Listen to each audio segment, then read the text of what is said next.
रहेगा। ओवरऑल मतलब PT CSAT GS दोनों। देखिए पीटी होता क्या है कि प्री एग्जाम में सबसे बड़ी महत्वपूर्ण बातें होती है कि उसमें फैक्ट के साथ 25% ऐसे क्वेश्चन होते हैं यूपीएससी में कि फैक्ट के साथ एनालिसिस, यूपीएससी की मैं बात कर रहा हूँ, और यूपीपीएससी में केवल 10% क्वेश्चन फैक्ट के साथ एनालिसिस वाले होते हैं। लेकिन कारण ये है कि आईएएस का जो पेपर होता है उसमें फैक्चुअल क्वेश्चन में भी एक क्वेश्चन में 5 से 7 प्रश्न छिपे होते हैं। 1-2 सही है, 2-3 सही है, 3-4 सही है, कथन कारण देखे, मतलब 4 क्वेश्चन तो 100% रहता है। एक प्रश्न इक्वल टू 4 क्वेश्चन। तो उसके लिए जरूरी होता है कि जैसे एक एग्जाम्पल आप लोगों को बता रहे हैं किस तरीके से आप लोग प्रिपरेशन पीटी की करेंगे, करना चाहिए। जैसे मान लीजिए कि पंचवर्षीय योजनाएं हैं, है ना, तो पंचवर्षीय योजनाओं को एक स्थान पे लिखिए। किस योजना का कौन सा कार्यकाल था, उसका मेन मोटो क्या था, क्या लक्ष्य था, है ना, और लक्ष्य के साथ उसका एक मेन थीम होती है। इन चीज़ों को आप देखिए। योजना से कोई न कोई चीज़ें अवश्य एक क्वेश्चन पूछ लेता है, तो एक क्वेश्चन आपका ऐसे क्वेश्चन तैयार करना पड़ेगा, ऐसे नहीं। ऐसे हिस्ट्री में लगभग 50 प्रश्न हिस्ट्री में ऐसे तैयार कर लीजिए, जिसमें अगर 20 आता है तो 20 में आप कम से कम 12 कर लेंगे, इस तरीके से। इसी तरीके से 50 प्रश्न आप साइंस में ऐसे तैयार करिए, 50 प्रश्न आप इकोनॉमिक्स में ऐसे तैयार करिए। इस तरीके से 50-50 प्रश्नों का एक इम्पॉर्टेंट नोट्स बना करके ऐसा चीज़ तैयार करिए कि जो आपका 100% आज इसे आना ही आना है। जैसे इस बार अभी से जान लीजिए कि राष्ट्रपति से क्वेश्चन आने वाले पीसीएस परीक्षा में भी और आईएएस के प्री एग्जाम में अवश्य आएगा। किस नंबर के राष्ट्रपति हैं, वे कौन से ऐसे राष्ट्रपति हैं जो पहले उपराष्ट्रपति थे, तमाम चीज़ें कर क्वेश्चन पूछता है। उनकी पृष्ठभूमि से पूछ लेगा, तो राष्ट्रपति कम से कम एक तैयार कर लेना चाहिए आपको, है ना। फिर इसी तरीके से आप देखेंगे तो नीति आयोग से क्वेश्चन जरूर रहता है। नीति आयोग संबंधी डिटेल पूरा तैयार कर लीजिए आप। इसी भारतीय सभ्यता और संस्कृति से, भारतीय संस्कृति से क्वेश्चन अवश्य रहता है, तो कौन से संप्रदाय किससे रिलेटेड है, उसका मेन थीम क्या था, इस टाइप के क्वेश्चन तैयार किए। उसमें काफ़ी होमवर्क करने की ज़रूरत होती है, और होमवर्क करने के साथ साथ टीचर जब सोता है, इसीलिए ग्रुप जरूरी, या तो ग्रुप में पढ़िए या तो पीटी के क्लास में क्या हो, पीटी मय रहे। 3 महीने पीटी के अलावा कुछ आप सोचे ना, तब आपकी प्रिपरेशन होगी, और तब तक आपका मेंस का कोर्स भी कंप्लीट हो जाएगा। तो प्री एग्जाम के लिए आपको फोकस करने की ये ज़रूरत है कि उसमें अकेले प्री एग्जाम आप नहीं निकाल सकते, ध्यान रखने की बात है।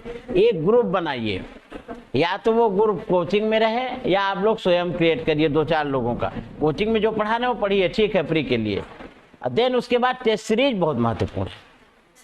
टेस्ट सीरीज, और टेस्ट सीरीज भी जो रहे इस तरीके से रहे कि एग्जामिनेशन के अकॉर्डिंग रहे।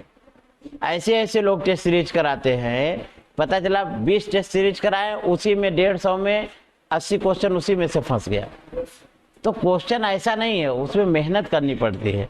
मेहनत करके जो टेस्ट सीरीज होती है उसके बाहर क्वेश्चन नहीं जाता है, तो वो टीम वर्क है।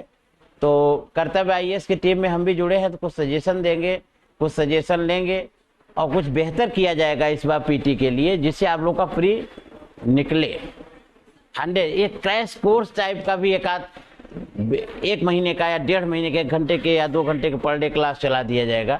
कुछ स्पेशल प्लानिंग है, सर से थोड़ा डिस्कस हुआ था, पहले कोर्स हो जाए, देन उसके बाद जो अगला पीटी जो भी आ रहा है, यूपी का भी, यूपीएससी का, उसके लिए आप लोग घबराइए ना, सारे के सारे बच्चे प्री क्वालिफाई करेंगे। बस मेहनत करने के लिए तैयार रहें, ये आपको ये नहीं सोचना पड़ेगा। तब आप कर्तव्य आईएएस की जो आंसर शीट है, इसके साथ साथ कमीशन की भी आंसर शीट पे आप आंसर राइटिंग करेंगे, है ना। तो अब देखिए, जो ध्यान रखिएगा, असफल व्यक्ति क्यों सफलता दिलाता है। वास्तव में जो कई बार प्री मेन इंटरव्यू पहुंचा है, कारण है कि उसको ये चीज पता रहता है कि कहाँ पे हम कमी किए थे।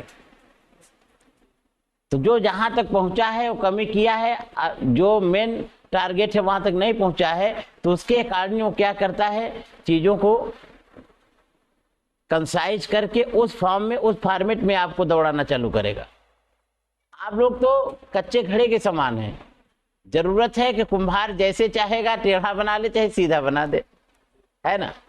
तो घबराइए ना, एकदम आप लोग बी कॉन्फिडेंट के साथ मेंस की तैयारी करें। इस समय ये सोचिए जिस समय जो कर रहे हैं बेहतर कर रहे हैं, ये महत्वपूर्ण है। बहुत लोगों का पीटी निकल जाता है, मेंस ही नहीं होता है। ये अच्छी बात है कि पीटी एग्जाम के पहले अभी आप लोग 4-5 महीने, आप 4 महीने कम से कम दिसंबर तक क्या पढ़ेंगे, मेंस अच्छे से। साथ में अपना 1 साल पेपर लेकर के जो किताब बताए थे, 1-1 साल का क्वेश्चन पेपर या 1 दिन 2 दिन में 1 साल का क्वेश्चन पेपर व्याख्या सहित आप लोग पढ़ते रहिए। एक कंटिन्यूटी पीटी की बनी रहे। देन उसके बाद जब 3 महीने एग्जाम रह जाए तो test series plus crash course, PT का क्रैश कोर्स। तो उस समय केवल आपके उठते बैठते सोते जागते मतलब जैसे है कि आपको प्री ही प्री नजर आए। 2-3 घंटे कम से कम प्री की क्लास चले, 3 घंटे, और देन उसके बाद हर हफ्ते टेस्ट सीरीज हो, तमाम चीज़ें हो। मतलब इस तरीके से माहौल बनेगा और आप परिश्रम करेंगे तो पीटी क्वालिफाई कर जाएंगे। ठीक, तो पीटी की चिंता ना करिए, आगे कुछ ऐसा अच्छा होना चाहिए कि कर्तव्य IAS के लगभग 90% बच्चे मेंस एग्जाम देंगे। 90% बहुत होता है ना। 90% कहने और होने में बहुत अंतर है, लेकिन 90% वास्तव में जो एक बराबर तैयारी करके, जब तक सब्जेक्ट था हम लोग का कभी पीटी रुका ही नहीं। सीसैट में पहली बार जब आया तो रुका, दूसरी बार से फिर निकलने लगा तो होता चला गया, क्योंकि उसमें एक ट्रेंड था। सब्जेक्ट अगर आपका अच्छा तैयार है, वो 300 नंबर का होता था, GS 150 नंबर का होता था। 300 में पता चला 270-80 आप खींच लिए, इसमें 80-85-90 पाए हैं। तो अब सब कुछ GS पे डिपेंड हो गया है। GS है, सीसैट भी क्वालिफाइंग है, तो उसका भी अपना महत्व है।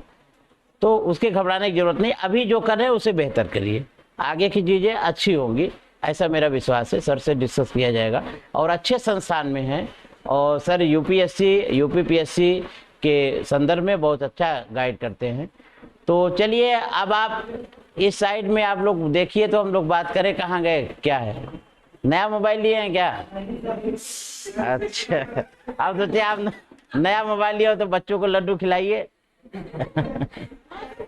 चलिए आप लोग बी केयरफुली, एकदम अटेंशन को ध्यान रखिए। किसमें, इथिक्स में। आज हमें आपको पिछली कक्षा में हम लोग देख रहे थे कि मानव जीवन के आर्थिक परिदृश्य में नीति शास्त्र के सार तत्व के जो महत्वपूर्ण बिंदु हैं उस पर डिस्कशन चल रहा था। किस तरीके से आर्थिक क्षेत्र में ही देखा जा रहा था ना। ओके, तो किस तरीके से आर्थिक परिक्षेत्र में किन चीज़ों को फॉलो करने पर नैतिकता आती है और जिससे समाज का एक संतुलित विकास होता है, सस्टेनेबल डेवलपमेंट होता है, और जो हमारे संवैधानिक आदर्श हैं उसके अनुकूल हम जीवन यापन करते हैं। और उसके अनुकूल जो भी व्यक्ति जीवन यापन करेगा, विशेषकर प्रशासनिक अधिकारी, तो ये मान के चलिए कि जितनी भी कल्याणकारी योजनाएं हैं, जितनी भी योजना परियोजना है, सारी चीज़ें क्या होंगी, क्रियान्वित होंगी, है ना। तो वो कार्य रूप में परिणित हो जाएंगी। परिणामतः जो जिसको चाहिए, जिसके लिए जो चीज़ बनी है, सरकार की जो नीतियां हैं वो फॉलो होंगी सोसाइटी में। देन उसके बाद समाज का एक, अपने मन से ही विचार करिए कि अगर समाज की योजनाएं जिसके लिए बनी हैं उसके तक अगर पहुंच जाए तो क्या समाज के जो हाशिए पर लोग हैं उनका विकास होगा कि नहीं होगा? बिल्कुल होगा। जिनके पास घर नहीं है, कॉलोनी उनको मिले। पता चला कि प्रधान जी से मिल लिए, जिनके पास घर है सबसे बड़े गरीब वही बने हुए हैं। दिखा दिए कि हमारी टूटही से मड़ई है। ये करप्शन हुआ कि नहीं? और जो बेचारा पहले से मड़ई में रह रहा है, सारा जीवन मड़ई में ही बीत गया। पता चला उनके नाम कॉलोनी क्या हुई, पैसा भी निकल गया, कॉलोनी का पैसा खत्म, और मड़ई की मिल भी गया। तो क्या करते हैं जो बिचौलिए लोग हैं, वो सीधे सीधे बोल देंगे कि 2 लाख मिलना है, बोलेंगे भैया 1 लाख खर्च कर दो, 1 लाख रुपए मिल जाएगा। वो भी बेचारा 2 दिन कचहरी तहसील जाएगा, जो मजदूरी कर रहा है वो भी ब्रेकअप करेगा। परिणाम स्वरूप सोचेगा कि यार इतना गंवा दिए पैसा, 2-3 हज़ार तो लग गया 5 महीने में। इससे अच्छा हम मान ही लेते हैं कि चलो भैया हमारे पास 50% ले लेना, अपना आधार कार्ड दे दिया, तमाम चीज़ें डॉक्यूमेंट्स दिया, जो दलाल है वो करके निकाल करके 1 लाख रुपए ले लिए, 1 लाख उसको दे दिए। वो बेचारा क्या किया, घर तो बना नहीं पाया, 1 लाख से कुछ दिन तक अपने कर्ज वर्ज सही से दे लेगा, और सामान्यतया कुछ जीवन जी लेगा। ध्यान रखिएगा, कोई संपत्ति अगर रखी हुई संपत्ति अगर आपको मिल जाती है और वो प्रोडक्टिव नहीं होती है तो उससे आपका कोई वेलफेयर नहीं होता है। अगर 10,000 रुपये कोई आपको दिया और उस 10,000 रुपये को आप 10 महीने में मतलब परिवार का खर्चा चला लिए, खा लिए, तो उस पैसे का कोई वैल्यू नहीं है। अगर 5,000 कोई दे और उस 5,000 से कोई ना कोई आप बिजनेस शुरू कर दें तो वो 5,000 5 लाख के रूप में भी परिणित हो सकता है 4 से 10 साल में, है ना। तो इसीलिए जो क्यों गरीब रह जाता है, इसीलिए रह जाता है कि गरीबों के अब पता चला रोटी की समस्या है, उस समय आप पैसे दिए, बोले कि मैंने तो इतना पैसा बांट दिया गरीबों में, गरीबों को खाद्यान्न दे दिए, तो खाद्यान्न से क्या होगा, भोजन ही ना करेंगे। उसके बाद फिर समाप्त हो गया, फिर उन्हें पंगु बना रहे हैं। लेकिन ऐसे लोग हैं जिन्हें देना भी जरूरी है, नहीं तो पंगु नहीं, वो हमेशा के लिए पंगु हो जाएंगे, है ना।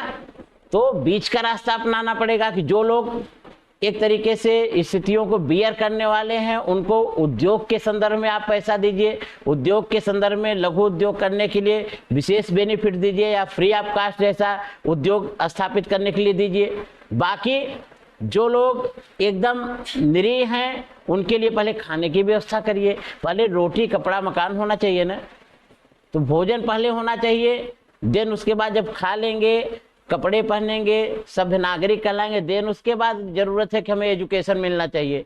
हमारे पास खाने के लिए कुछ नहीं है तो हम किताब खरीदेंगे कि मार्केट से भोजन खरीदेंगे, आटा दाल चावल खरीदेंगे, वही खरीदेंगे ना। तो जब आपके पास रहने का घर हो जाए, खाने का अन्न हो जाए, तब आपका दिमाग काम करेगा। तो उसके बाद एजुकेशन की जरूरत है, मिनिमम चीजें। रहने का मतलब ये नहीं है कि हर शहर में आपका बंगला हो तभी रहने के हो जाए, है ना। रहने का मतलब कि एक घर हो जाए जिसमें बारिश हो, प्राकृतिक आपदा आए तो उसमें रह सके इत्मीनान से, ठंडी धूप बरसात को सहन कर सके आपके बाल बच्चे। देन उसके बाद कोई ऐसा जीविका का साधन हो जिससे आपकी आमदनी हो और आपका 12 महीने का खर्चा चले। तो कोई भी ऐसा आज के परिदृश्य में कोई भी ऐसा व्यक्ति नहीं है कि जो इतनी चीजें हैं। लगभग 80% लोग वो अपने बच्चों के लिए पढ़ाई, अगला कदम उनका होता ही है कि पढ़ाई अच्छे से कराना है। गवर्नमेंट फ्री में शिक्षा दे रही है, इंफ्रास्ट्रक्चर सही करना चाहिए। आपको टीचर पता चला कि 5 टीचर की जरूरत है, 1 टीचर है, उससे आप जनगणना भी करा रहे हैं, स्वच्छता अभियान भी उससे आप चरितार्थ करा रहे हैं, है ना। वोटिंग भी उससे करा रहे हैं, किस तरीके से वोटिंग कराने के लिए उन्हें नियुक्त किया जाता है। अब एक बेचारा टीचर वो करेगा क्या, कक्षा 1 से 5 तक लेकर के सबको संभालना है। यहाँ आदमी एक बच्चा, अपना बच्चा संभालने में आफत हो जाती है ना। तो अब इतने बच्चों को संभालना ही नहीं, पढ़ाना भी है। और ऐसे बच्चों को पढ़ाना है जिनके घर में शिक्षा से दूर दूर तक 36 का आंकड़ा है ना। एजुकेशन इधर है, व्यक्ति इधर है, वो सिचुएशनल होता है। तो ऐसी कंडीशन में गवर्नमेंट को भी चाहिए कि जो चीजें करें उसको पहले उसका इंफ्रास्ट्रक्चर हमारे पास तैयार होना चाहिए। देन उसके बाद में अब लगातार आप प्राइवेटाइजेशन करते चले जा रहे हैं। देखिए, सरकारी तंत्र, पब्लिक सेक्टर, प्राइवेट सेक्टर दोनों आवश्यक हैं, क्योंकि जिनके पास संसाधन है प्राइवेट सेक्टर बियर कर सकता है, लेकिन जिनके पास संसाधन ही नहीं है वो प्राइवेट सेक्टर में तो कभी जाएगा ही नहीं, बिना पढ़े रह जाएगा। लेकिन बड़ी बड़ी स्कूलों में कोई अपने बच्चे का नाम लिखाएगा, जहाँ की साल भर में पता चला कि हम 10,000, साल भर में 50,000 कमाते हैं, 2 महीने में 50,000 लगे, और जिसके 4 बच्चे हैं कभी भेज पाएगा? नहीं भेज पाएगा। इसीलिए शिक्षा निःशुल्क होना चाहिए। और कैसे शिक्षा? गुणवत्तापूर्ण शिक्षा निःशुल्क होना चाहिए, नाम मात्र भी नहीं, है ना, कि पता चला कि दरिया खिचड़ी पंडित जी खा रहे हैं घर से अपना और बेच भी ले रहे हैं, है ना। टीचर लोग, आधे लोग तो यही करते हैं, पोषाहार बेच लिए तो दरिया बेच लिए तो फलाहार बेच लिए, बस चले तो फिर जो है शिक्षाहार भी सब कुछ बेच दे। तो ये समस्या है क्या? समस्या हमारे सिस्टम के साथ साथ हम में भी है, केवल सिस्टम में नहीं है, चाहे जो गवर्नमेंट रहेगी। जब आप जागृत होंगे, देन उसके बाद अपने राइट्स के प्रति सचेत होंगे, तो आपको अगला व्यक्ति आपका अधिकार देने से भागेगा नहीं, वो भागने का कार्य नहीं करेगा। क्यों? क्योंकि आपका प्रेशर रहेगा, सोसाइटी का प्रेशर रहेगा, कि नहीं नहीं, हर आदमी अच्छा कहलाना चाहता है। दुनिया में कोई ऐसा आदमी नहीं है 2-4% छोड़ करके जो ये ना सोचे कि लोग हमारी प्रशंसा करें, है ना, और हमें अच्छी निगाह से देखें कि नहीं ये आदमी अच्छा है। 90% ऐसे लोग हैं। कोई बुरा व्यक्ति भी है तो अपने पुराने बुरे जीवन को भूल करके अच्छा बनना चाहता है। ऐसे ऐसे नेता भी जो पहले चोरी किया करते थे तो अब वो पूरा फाइल ही दबवा के सब कहते हैं कि इस गंगा जी में बहा दीजिए, हम तो, हमसे अच्छा ईमानदार कोई था ही नहीं, हम तो हरिश्चंद्र थे, वो तो गलती से दोस्त के कहने पे चले गए थे चोरी करने, है ना। तो आइए देखिए आर्थिक क्षेत्र में किस तरीके से निঃश्वास के सार तत्व को हम चरितार्थ कर सकते हैं, या आर्थिक क्षेत्र में, इकोनॉमिकल सेक्टर में ह्यूमन बीइंग के किस तरह से मॉरलिटी स्थापित हो सकती है, उसके संदर्भ में कई उपाय बताए गए थे। उसमें से जो रिसेंट में मॉडर्न एरा में जो उपाय बताए गए हैं, जो वर्तमान कल्चर के अकॉर्डिंग बताए गए हैं, उसी श्रृंखला में हम लोग चलते चलते अगला पॉइंट आया था, ये आपका है कार्यस्थल पर। पॉइंट नंबर कितना है? कार्यस्थल पर 7, पॉइंट नंबर 7 है कार्यस्थल पर यौन उत्पीड़न रोकने के समुचित उपाय करना। अब ये ध्यान रखिएगा, कार्यस्थल से तात्पर्य क्या है कि ऐसा स्थल जहां पे लोग क्या करते हों, कार्य करते हों, और जिसमें मेल प्लस फीमेल दोनों। ओके, अब यहाँ पे होता क्या है, ये प्राइवेट सेक्टर भी हो सकता है, कार्यस्थल प्राइवेट भी हो सकता है ना, प्राइवेट सेक्टर भी हो सकता है, पब्लिक सेक्टर भी हो सकता है। तो कार्यस्थल पर अगर मेल फीमेल दोनों कार्य कर रहे हैं तो हम देखते चले आ रहे हैं, हमारी भारतीय जो कल्चर है विशेषकर पितृसत्तात्मक सत्ता के आधार पर केंद्रित हुई है। हमारी संस्कृति ही ऐसी है कि पहले लोग करते क्या थे, देखिए उसके पीछे रीजन भी है। जो हमारा, जब हमारा समाज कबीलाई समाज था, सपोज दैट, तो स्त्रियों के पास केवल एक ही काम नहीं है कि वो कमाएं, उनको घर भी संभालना है, बच्चों को भी संभालना है, खुद को भी संभालना है, और घर के सदस्यों को भी रोटी पानी बनाना है, बुजुर्गों को भी संभालना है। तो वास्तव में देखा जाए तो सबसे कठिन जीवन, सबसे चैलेंजफुल लाइफ जो होती है वो लड़कियों की होती है। लड़कियों को तो आप लोगों को हमेशा देवी के समान मानना चाहिए, चाहे वो माँ हो या पत्नी हो या बहन हो, मतलब इसीलिए मानना चाहिए, मातृ देवी इसीलिए कहा गया है। क्योंकि पुरुष जो होता है लड़कियों के कारण केवल 25% काम करता है, लड़कियां 75% रिस्पॉन्सिबिलिटी संभालती है। आज आप लोगों का दिन है ना, लेकिन आप लोगों का भी अपना दिन है। समझिए, हम आप अलग नहीं हैं, डिफरेंट नहीं है।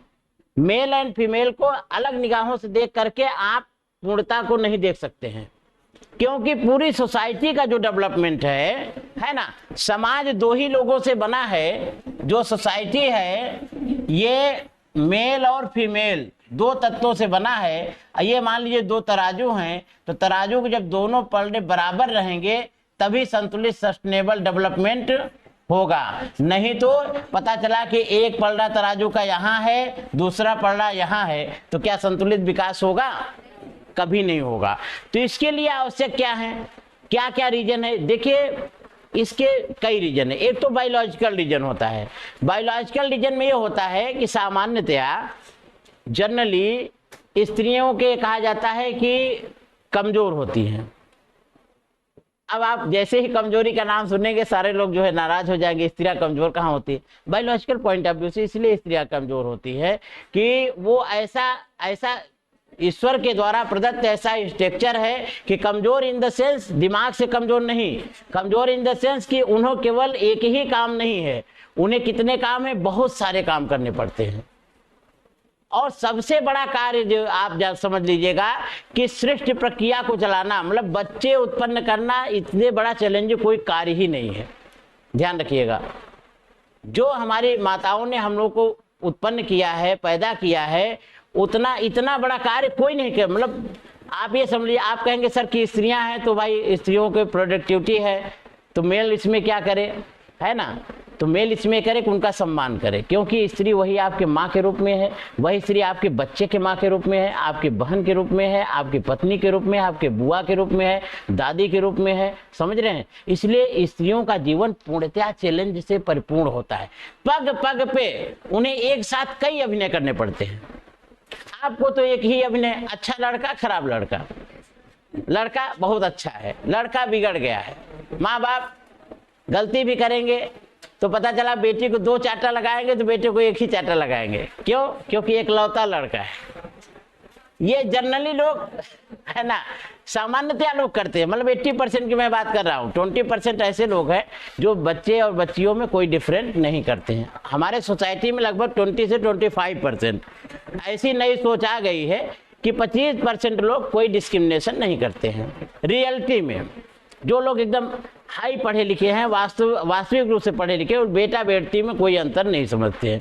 लेकिन ग्रामीण पृष्ठभूमि में अगर 1 गिलास दूध है तो उसमें आधी से ज्यादा एक बेटे को दिया जाएगा और आधी से कम भी बेटी को हो सकता है नहीं दिया जाए। कम हुआ है, मैं मान रहा हूँ बात, लेकिन अब आप सोसाइटी को देखिए।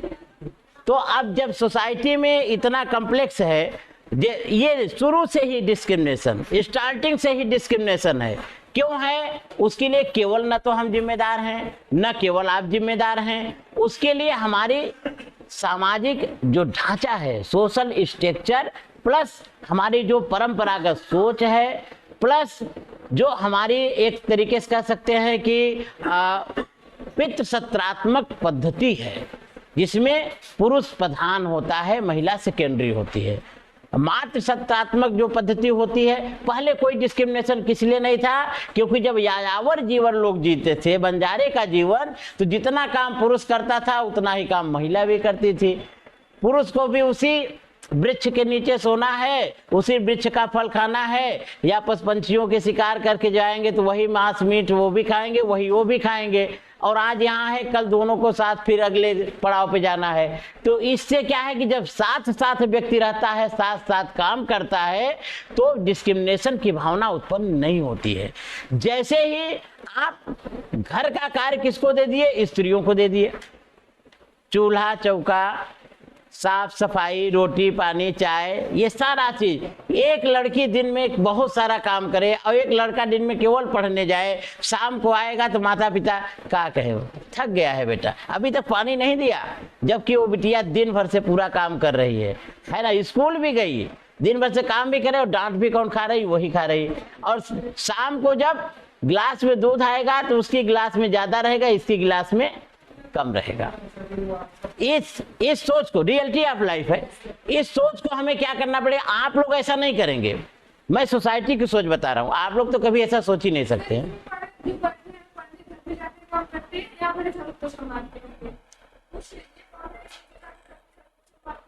नहीं, इसमें लड़ाई का विषय नहीं है। आप देखिए, बच्चे देखिए, इलाहाबाद में बच्चे अगर कोई पढ़ने आया है, ध्यान रखिएगा, अगर कोई पढ़ने आया है तो आप लोगों से ज्यादा काम कर रहा है, इसमें नाराज मत करिएगा। इसलिए क्योंकि आप लोग हॉस्टल में हो गए, उन्हीं के माता पिता भेजते हैं बच्चियों को जो हॉस्टल की खर्चा बियर कर सकते हैं। तो आप लोग हॉस्टल में हो गए तो मेस में खाना खाना है या नहीं, तो अच्छी बात है, जो लोग रूम लेके रहते हैं करते हैं, लेकिन ये लोग भी करते हैं, नहीं करेंगे बीमार होके भाग जाएंगे। नहीं, घर में जब देखिए अगर घर में ऐसा ट्रेडिशन ही नहीं है तो उसमें बहुत बहस का विषय नहीं, वहां ट्रेडिशन ही नहीं है। अगर घर में आप बैठी रहेंगे, भैया काम करेगा, नहीं बिल्कुल करते होंगे। आप पढ़ने लिखने से पहले की सोच में देखिए, पहले की सोच में आज की सोच में जमीन आसमान का अंतर होगा। मैं ये विश्वास के साथ कहता हूँ कि जो बच्चे यहाँ यूपीएससी की तैयारी कर रहे हैं, अब घर जाते होंगे साल भर बाद, जब यहाँ पढ़ लिख लिए, इस तरह के कई भाषण सुन लिए, सोसाइटी को देख लिए, है ना, तो आप लोग जब घर जाते होंगे तो अपने बहनों के प्रति, माताओं के प्रति, दादी दादा के प्रति आपका बिहेव बिल्कुल यूं चेंज दिखेगा। क्यों? क्योंकि आप रियलिटी ऑफ लाइफ को समझ रहे हैं। होता है। जब उस ढांचे में ढाला जाता है तो अपने आप व्यक्ति ढलता है। इसीलिए जब आप लोगों के बच्चे आएंगे तो उनके साथ डिस्क्रिमिनेशन का व्यवहार नहीं करेंगे। लेकिन अभी हमारी पीढ़ी पुराने चद्दर को ओढ़े हुए है और उस चद्दर को छोड़ना भी नहीं चाहती है। अब बारिश भी नहीं हो रही है कि उस चद्दर को भिगो दे, मतलब ज्ञान की बारिश, तो उनको आप बदल नहीं सकते। कुछ न कुछ बीच बीच में झाड़ू ओड़ू से झाड़ सकते हैं कि ज़्यादा गंदगी पड़ गई है, लेकिन पूरा नहीं बदल सकते, क्योंकि एटीट्यूड जो होता है वो जन्म से लेकर जितनी चीज़ें आप सीखे हैं वो सारी चीज़ें उसमें इंक्लूड होती हैं। एक दिन में बदलने की चीज़ नहीं होती है, चाहे जो व्यक्ति हो। बहुत से ऐसे पढ़े लिखे लोग हैं जो IAS PCS भी हैं तो भी उल्टे सोचते हैं। क्या करेंगे? सोसाइटी में ऐसे संवैधानिक एरा में एक से लोग ऐसे, मैं तो इस बात को देखता हूँ, कभी कभी फेसबुक पे आता है कि निम्न जाति का लड़का था, वहाँ गया पानी पीने तो पता चला कि उसे मार दिया गया पानी नहीं पीने। खैर, तो ऐसा नहीं, अगर बैकग्राउंड पता किया जाए, क्योंकि उनके ट्रेडिशन में वो जो अज्ञान की चादर ओढ़े हैं, भले देखिए किसी पद को प्राप्त कर लेना और उसको धारित करना, दोनों में बहुत अंतर होता है। पद कोई भी प्राप्त कर सकता है ना, सामान्य योग्यता वाला भी व्यक्ति पद प्राप्त कर सकता है, लेकिन वह पद अपने आप में एक्सट्रीम फॉर्म में आए, इसके लिए क्वालिटीफुल पर्सन जो होगा वही उसको चरितार्थ करेगा। इसीलिए एक ही राज सिंहासन में भले लाख कमियां हों, लेकिन मनमोहन सिंह में और नरेंद्र मोदी जी में बहुत अंतर है। उसके कारण ये है क्योंकि जिस तरीके से एक पॉलिटिकल नेतृत्वकर्ता के रूप में होना चाहिए वो क्वालिटी उनके अंदर है। कमियां तो सभी के अंदर होती हैं, 4% 10%, लेकिन वो जैसे मौन रहते थे, तो मौन रहने का मतलब क्या, और जब बोलते भी थे तो जिसको केवल 25% लोग, सुनने की बात छोड़िए, केवल 25% समझ पाते हैं वो, और धीमे बोल दिए कोई सुन भी नहीं पाता था। तो लाख, आप देखिए, आप एक अच्छे प्रोफेसर हो सकते हैं, एक अच्छे अर्थशास्त्री हो सकते हैं, लेकिन एक अच्छे राजनेता के लिए प्रजा के पास अपने आप की आवाज पहुंचे, आपका इंटेंशन पहुंचे, आपका इंटेंशन इस रूप में पहुंचे कि प्रजा उसको फॉलो करे। आप देख लीजिए, चाहे जिसके घर में देख लीजिए, मोदी अपील किए, सब घर में झंडा लगा है। अब उसके सकारात्मक नकारात्मक परिणाम दूसरी बात है, झंडा जो है कूड़े में फेंका जा रहा है। जब ऐसे नहीं फेंका जा रहा है, कूड़े द इन द सेंस ये है जैसे स्कूल में सारे बच्चे झंडा ले आए, बात को समझिए आप ना। हम आप नहीं फेंकेंगे, हम आप क्यों फेंकेंगे? अब उन बच्चों को नहीं पता है, पता चला ढेर सारा, किसी से 1000 बच्चे हैं, 1000 में 100 बच्चे झंडा गिरा दिए। दूसरे दिन चपरासी अगर उसको बटोरता है तो कूड़े में नहीं क्या करेगा, ले आके गंगा जी में फेंकेगा 100 रुपए में। फेसबुक में दिया है कई जगह, कूड़े में फेंका गया है झंडा स्कूल कॉलेज के। बहुत लोग लुंगी लगा के टहल रहे हैं झंडे की। देखिए फेसबुक को, देखिए फेसबुक क्या है, हमारे सोसाइटी का एक, देखिए चौथा स्तंभ एक दर्पण है ना। फेसबुक को चलाना चाहिए। फेसबुक में फेक न्यूज होता है ठीक है, लेकिन हाँ, इतना तो हम फिलॉसफी पढ़े हैं कि कौन फेक है कौन सही है ये जान सकते हैं। खैर, एक्टिव रहना कोई बुरी बात है, अच्छी बातें भी फेसबुक में आती है। पता चला इतने लोगों से जुड़े हैं, लगभग 30-40 लोग प्रशासनिक अधिकारी हैं, 100 की संख्या में टीचर प्रोफेसर हैं, है ना, और सोशल वर्कर्स हैं, तमाम लोग हैं, नेता भी हैं 10-20 लोग, तो उनसे जुड़े हैं। तो अच्छी बातें विचारों पर जो है डिस्कशन होता चलता है। तो उससे क्या होता है कि जब आप सोशल एक्टिविटी में इन्वॉल्व नहीं रहेंगे तो सोसाइटी को समझेंगे कैसे, कैसे आपको इथिक्स हम पढ़ाएंगे जब जानेंगे ही नहीं। कुछ चीज अपडेट होना जरूरी होता है ना। तो दिन भर फेसबुक नहीं, लेकिन शाम को फेसबुक 10-11 बजे के बाद, जब बच्चे से मोबाइल छूट जाता है, क्योंकि बच्चा मेरा मोबाइल है छोड़ता, बहुत हम लोग परेशान हैं। और नेट न रिचार्ज कराइए तो रोएगा, स्कूल तभी जाएंगे जब इसमें नेट। वो कहता है, गांव, अभी गांव में बच्चे रहते, इसी साल से आए हैं नैनी में, कहता नेटवा काहे नहीं डलावत है नेटवा न डलाई है मम्मी, ये नेटवा नहीं डलाएंगे, कितने गंदे पापा है, नेटवा न डलाएंगे। तो खैर, उसकी छोटा बच्चा है, बोली भी अच्छी लगती है हर माँ बाप को। इसीलिए जब व्यक्ति माँ बाप बन जाता है तो दूसरे के बच्चे को देखकर भी, पहले लोग दूसरे के बच्चे को नाक बहते देख करके क्या भाग जाते थे, है ना। हमारे साथ भी ऐसा हुआ था। बुआ का छोटा बच्चा था, वो कह ले लीजिए बेटे को, हम कहे नाक बहाया, थोड़ा साफ तो करिए इसको और उसके बाद मुझे याद है कि उस बच्चे को मैं गोद में नहीं उठाया था, आज से लगभग 10 साल पहले की बात है। और ऐसा नहीं था, मैं बीए एमए कर चुका था उस समय, पीएचडी कर रहा था। अब देखिए रियलिटी ऑफ लाइफ बता रहे हैं। उसके बाद क्या है, फिर जब अपना बच्चा हुआ, पता चल रहा है कि नाक भी बहाया है तो भी उसे जो है लेकर अपने ही सल्ट में पोंछ ले रहे हैं नाक। क्यों? क्योंकि वहां पे आपके बच्चे के प्रति डेडिकेशन इतना है कि उसके दुख से पहले आपको दुख होगा, कोई चोट ना लगे उससे पहले आप खड़े हो जाएंगे, क्योंकि आप माँ बाप की अनुभूति कर रहे हैं कि माँ बाप होते क्या है। तो जब कुछ चीजें ऐसी होती हैं कि समय के साथ आदमी सीखता है, कोचिंग ट्यूशन या गुरु का यही महत्व, समय से पहले सिखा दे। कहेंगे बेटा ये चीज पढ़ो तो दो लोग किताब देखेंगे, बड़ी अच्छी किताब थी, अरे कुछ नहीं रखा है इसमें, जाने दो। जो बताए टीचर, अगर आपको नदी पार करना है, जब जब पार उतरना रहिए केवट से मिलके रहिए, जब उतर गए वह पारा तो केवट कौन हमारा, यूटिलिटेरियन थ्योरी। जब उस पार जाना है तो नाविक से आप क्या करेंगे, जिस नाविक के नाव पे बैठे हैं सर्वप्रथम उस पे बिलीव करना चाहिए। बिलीव नहीं करेंगे तो वो तो बच जाएगा, आप ही डूबेंगे, उसको नहीं डुबा पाएंगे क्योंकि वो तैरना जानता है। तो पहले या तो नाव देख के बैठिए कि सही है गलत है, ट्रायल क्लास लीजिए। जब क्लास ले लिए ट्रायल, आपको लगभग 70% समझ में आ गया कि नहीं ठीक ठाक है, तब आप पूरे टाइम तक बिलीव के साथ बातों को सुनिए, समझिए। देन उसके बाद में कंपैरिजन करके कौन बातें आपके लायक नहीं उसको इरेज कर दीजिए। कोई ये थोड़ी कहता है कि सारे विचार हमारे ले लीजिए, जो अच्छे विचार हैं। हंस और बकुले में यही अंतर है, हंस दूध पीता है पानी छोड़ देता है, दूध पानी मिला देंगे तो। बकुला अगर है तो दूध पानी अगर प्यास लगी है दोनों पी लेगा, क्योंकि उसमें वो क्वालिटी नहीं था। आप लोग को हंस बनना है, जो अच्छी बातें हैं जहां से मिले उसको ग्रहण करना है, जो आपके लिए यूज लायक नहीं, यूजफुल नहीं है, उसको आप इरेज कर दीजिए। ये कैपेसिटी होगी, जो एलिमिनेशन की कैपेसिटी है, यही पीटी एग्जाम पास कराती है। कौन सा विकल्प होगा ये मत सोचिए, आईएएस के पेपर्स में कौन सा नहीं होगा ये सोचना चाहिए पहले।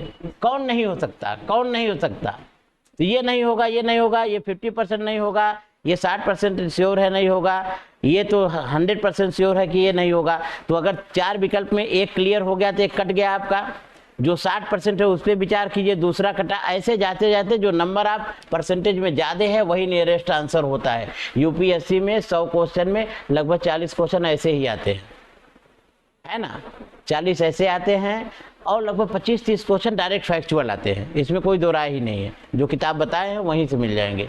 और बाकी कुछ साल प्रीवियस ईयर साल पेपर से आ जाते हैं, कुछ करंट से बहुत कठिन नहीं है।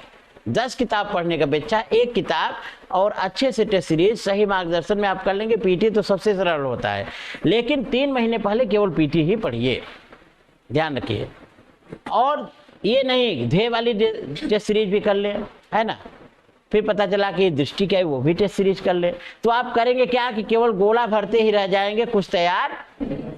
टेस्ट सीरीज एक करिए, एक पे बिलीव करिए, प्रैक्टिस के लिए कर रहे हैं ना, करना है तो प्रीवियस ईयर क्वेश्चन पेपर ज्यादा से ज्यादा सॉल्व कीजिए। 10 टेस्ट सीरीज कभी नहीं करना चाहिए, ध्यान रखिएगा।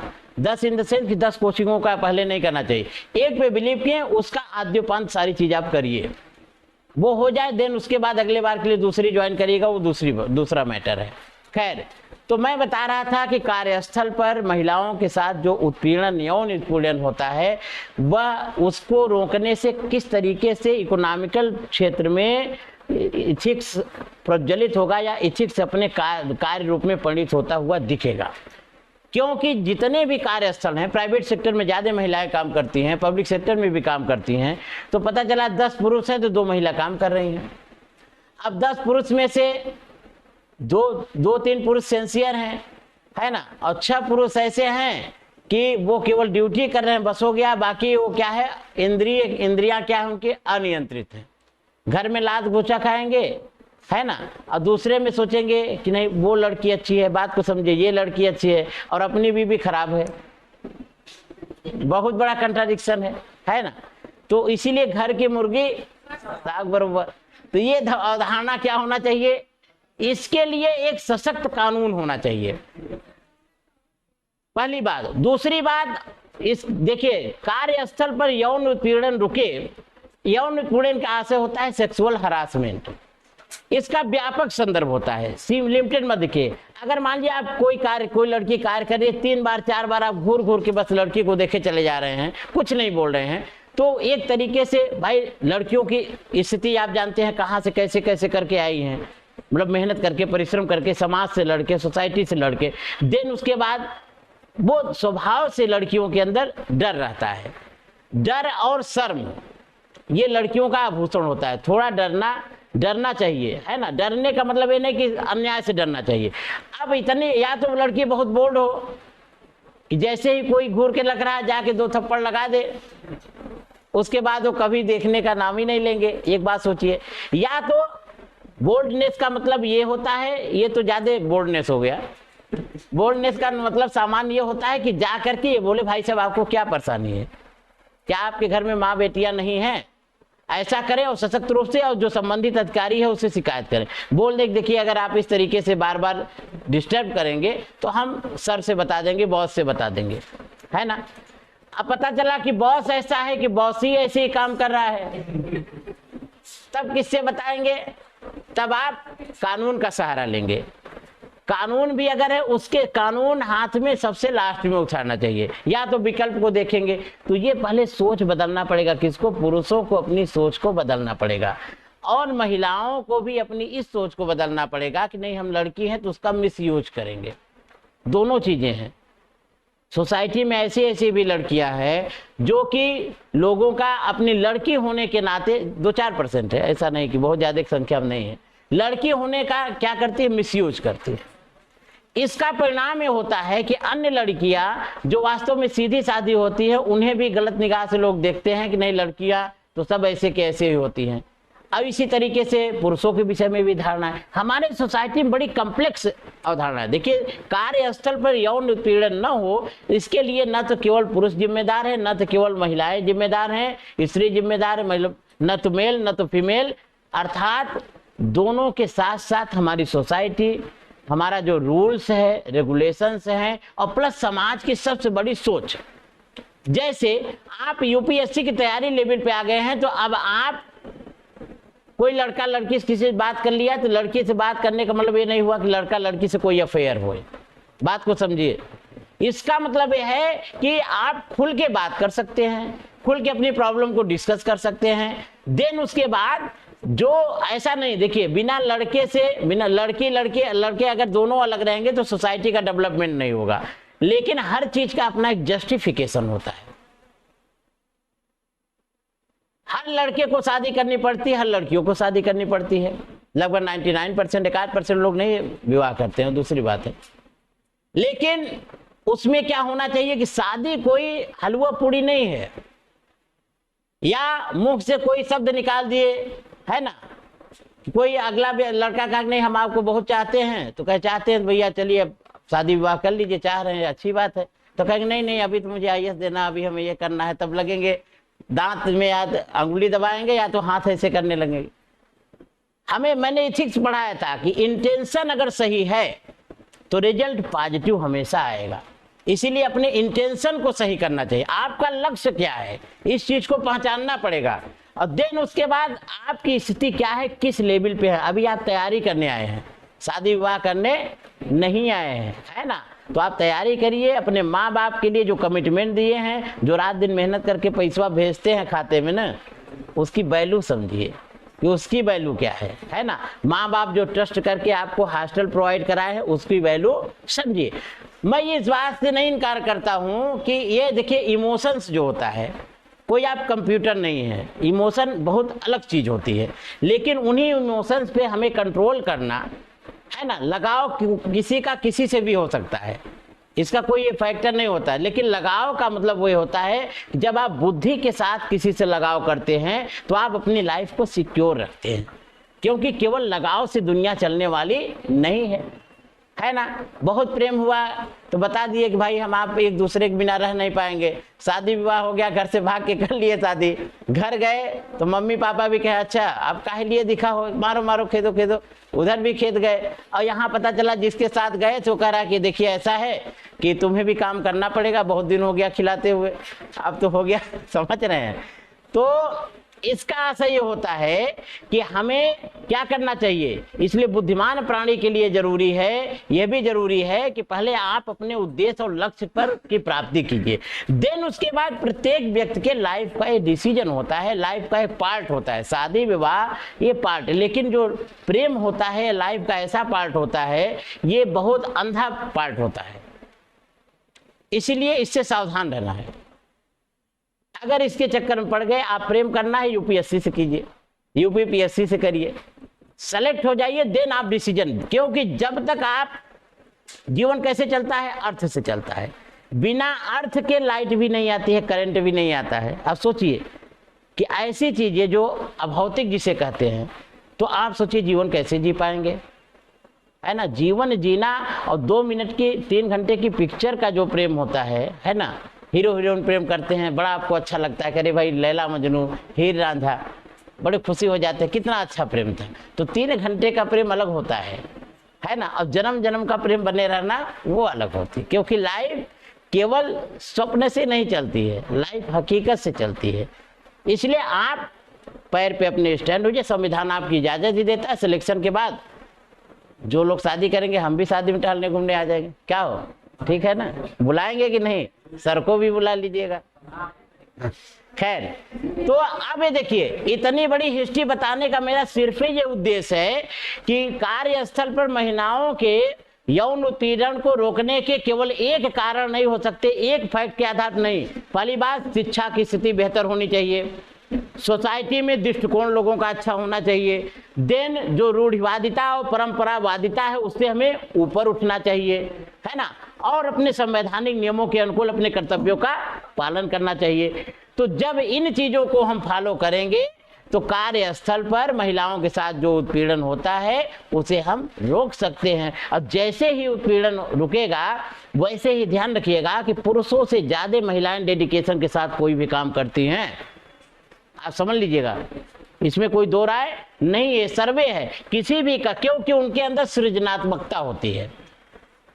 तो ऐसा नहीं कि पुरुष के अंदर कोई सृजनात्मकता नहीं, पुरुष के अंदर त्वरित डिसीजन लेने की पावर है, लेकिन सस्टेन करके सस्टेनेबल लाइफ डेवलप करने की नेचुरल पावर किसमें होती है, स्त्रियों में होती है।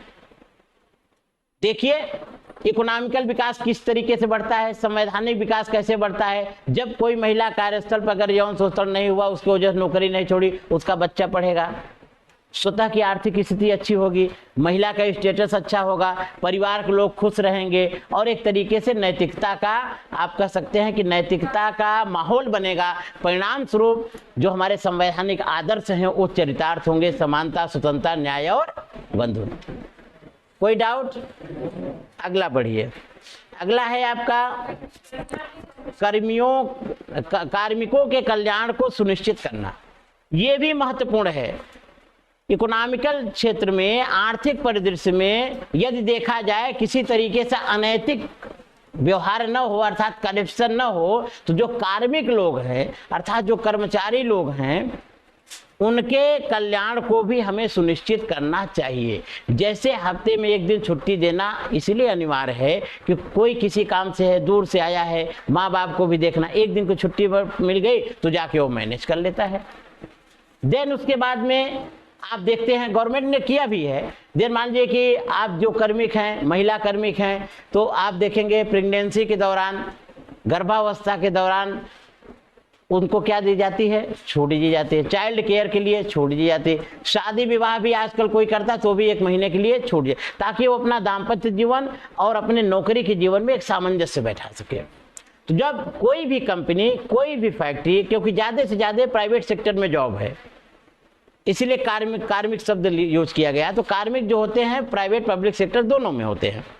तो जब इस चीज़ का वो फॉलो करेंगे, ध्यान देंगे, तो इससे क्या रहेगा कि जो उस संस्थान का एक तरीके से प्रोडक्शन देखेंगे वो सही तरीके से होगा, और वहाँ का माहौल भी क्या होगा, एक खुशनुमा माहौल होगा, कोई तनाव नहीं होगा। पता चला कि कोई व्यक्ति कंपनी में काम कर रहे हैं, 10 ऐसे व्यक्ति हैं जिनको बहुत ज़रूरत है छुट्टी की, 100 में 10 ऐसे हैं जिनको बहुत ज़रूरत है, तो आप ऐसे में लोग बैलेंस करते हैं ना कि एक्स्ट्रा करेंगे, आप ये वाली ड्यूटी कर लीजिए, आपको एक्स्ट्रा पैसा दे दिया जाएगा। मैनेज होता है कि नहीं? ये सारी चीजें, कल्याणकारी चीजें जो हैं, जो इंक्लूड है किसी भी कंपनी में, किसी भी संस्था में, किसी भी पब्लिक सेक्टर या प्राइवेट सेक्टर में, यह कल्याण जब सुनिश्चित होता है कार्मिकों को ध्यान में रखकर, कर्मचारियों को ध्यान में रख करके, तो वह संस्थान क्या रहेगा? अस्थायित्व उसमें रहेगा और कार्य करने की कैपेसिटी भी लोगों की ज्यादा बढ़ेगी। क्योंकि जब आपकी बहुत जरूरत है कि हमें छुट्टी चाहिए, नहीं मिलेगी, तो आप काम भी उस दिन ऐसा घोड़ेंगे, कहेंगे अच्छा नहीं दिए, ठीक है। तो जब उसमें पाबंदी नहीं रहेगी, पता चला 2 दिन छुट्टी लीजिए, आपको नैतिक रूप से प्रेशर रहेगा कि सर बॉस हमको 2 दिन छुट्टी दिए थे, अब मैं काम अच्छे से कर लेता हूं। तो जो एक सह अस्तित्व की भावना होती है लोगों में, यह तभी चरितार्थ होगी जब जितने भी किसी भी कंपनी, उद्योग या प्राइवेट या पब्लिक सेक्टर में लगे हुए कार्मिक लोग हैं, कर्मचारी लोग हैं, उनके साथ यह बेहतर व्यवहार किया जाए, उनके कल्याण को सुनिश्चित किया जाए।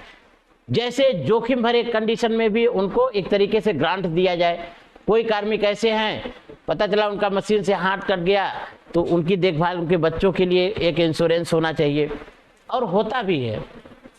जोखिम भरे कार्यों में जो लोग कार्य करते हैं, नॉर्मली भी करते हैं, इसीलिए जो पेंशन की योजना है, ध्यान रखिएगा, कार्मिकों के लिए बहुत इंपॉर्टेंट है। पता नहीं गवर्नमेंट को क्या सूझ गया है, कोई आदमी 100 साल से ज़्यादा तो जिएगा नहीं।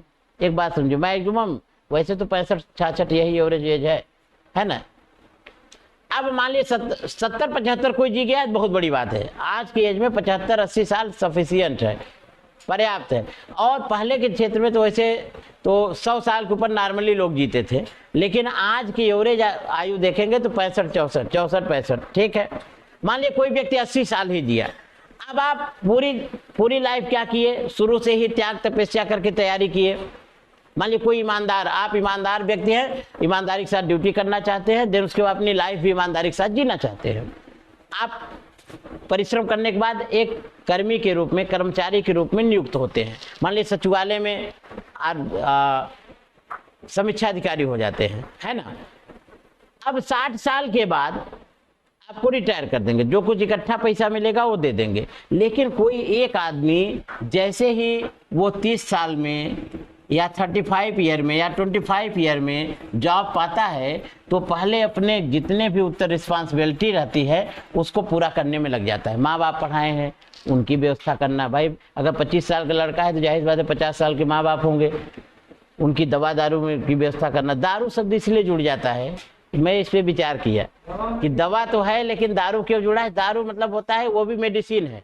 इन्होंने सही कहा, दवा भी दारू भी मेडिसिन है, नशा भी जो है, जहर भी मेडिसिन होता है, लेकिन उसकी मात्रा डिसाइड होनी चाहिए।